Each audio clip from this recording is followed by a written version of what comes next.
साल 1947। ये वो समय था जब द्वितीय विश्व युद्ध की परछाइयां अभी धुंधली नहीं हुई थी और दुनिया शीत युद्ध के तनाव की ओर बढ़ रही थी। इसी बीच एक छोटे से अमेरिकी शहर रोजवेल, न्यू मैक्सिको में एक ऐसी घटना घटी जिसने न केवल विज्ञान और साजिश की दुनिया में हलचल मचा दी, बल्कि पूरी मानव जाति के अस्तित्व पर सवाल खड़ा कर दिया। क्या ये एक एलियन अंतरिक्ष यान की दुर्घटना थी? क्या सरकार ने इसे छुपाने की कोशिश की या फिर ये मात्र एक गुप्त सैन्य प्रयोग था? आइए इस रहस्यमयी कहानी की गहराइयों में उतरते हैं। जुलाई 1947 की बात है। न्यू मैक्सिको के छोटे से कस्बे रोजवेल में एक किसान मैक ब्रेजेल अपने खेत में असामान्य मलबा पाता है। ये मलबा किसी साधारण वस्तु का नहीं लगता। इसमें पतले चमकीले धातु के टुकड़े थे जिन्हें न मोड़ा जा सकता था न जलाया जा सकता था। इसके साथ अजीब रबर जैसी सामग्री भी थी। मैक ब्रेजेल ने जल्दी ही स्थानीय शेरिफ को इसकी जानकारी दी। स्थानीय शेरिफ का अर्थ है किसी विशेष क्षेत्र या शहर के भीतर कानून को लागू करने वाले शेरिफ। ये खबर रोजवेल आर्मी एयरफील्ड तक पहुंच गई। सेना ने तुरंत इलाके को घेर लिया और मलबे को अपने कब्जे में ले लिया। लेकिन क्या ये मलबा सचमुच एक साधारण गुब्बारे का था या इसके पीछे कोई अनकही सच्चाई छिपी थी? 8 जुलाई 1947 को रोजवेल आर्मी एयरफील्ड ने प्रेस को एक बयान जारी कर कहा कि उन्होंने एक उड़न तश्तरी बरामद की है। ये खबर पूरे देश में सनसनी बन गई। लेकिन अगले ही दिन सेना ने अपने बयान को पलट दिया। अब उन्होंने कहा कि ये मलबा दरअसल एक वेदर बैलून था। इस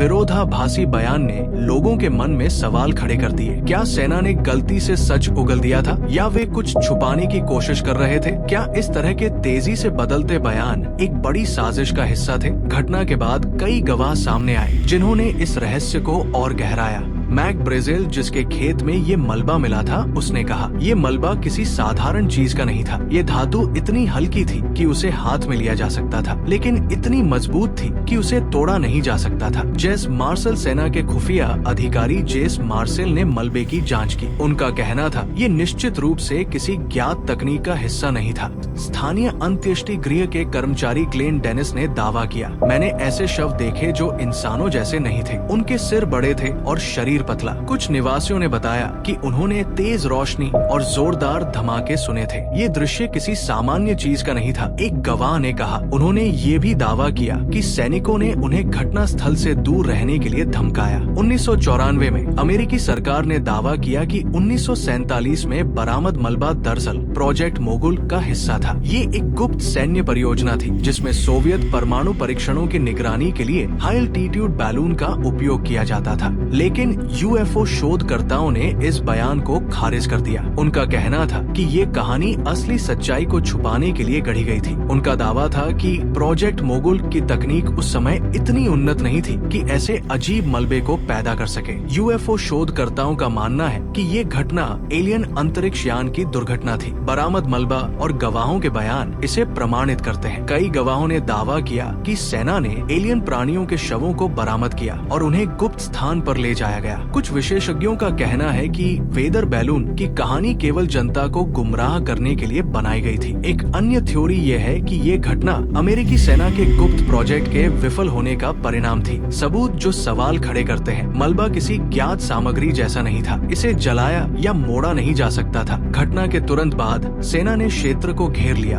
और मलबे को हटाने के बाद किसी को भी वहाँ जाने की अनुमति नहीं दी। चश्मदीद गवाहों ने अजीब और असामान्य शव देखने का दावा किया। कई दस्तावेज और फोटो आज भी ये संकेत देते हैं कि कुछ छुपाया गया था। कुछ रिपोर्ट्स में दावा किया गया है कि बरामद मलबा किसी एलियन धातु जैसा था। रोजवेल घटना ने यूएफओ और एलियन शोध को न केवल बढ़ावा दिया बल्कि इसे लोकप्रिय संस्कृति का हिस्सा बना दिया। द एक्स-फाइल्स, रॉसवेल और इंडिपेंडेंस डे जैसी फिल्मों और शो ने इस घटना को अपनी कहानी का आधार बनाया। इस घटना पर आधारित कई किताबें लिखी गई जो इस साजिश और रहस्य को और बढ़ावा देती है। रोजवेल घटना आज भी अनसुलझी है। क्या ये एलियन अंतरिक्ष यान था? क्या सेना ने कोई बड़ा रहस्य छुपाया या ये केवल एक गुप्त सैन्य परियोजना थी? लेकिन एक बात निश्चित है, इस घटना ने एलियंस और यूएफओस पर चर्चा को एक नई दिशा दी। ये हमें याद दिलाती है कि हमारे ब्रह्मांड में कई रहस्य हैं जिनकी गहराई में जाना अभी बाकी है।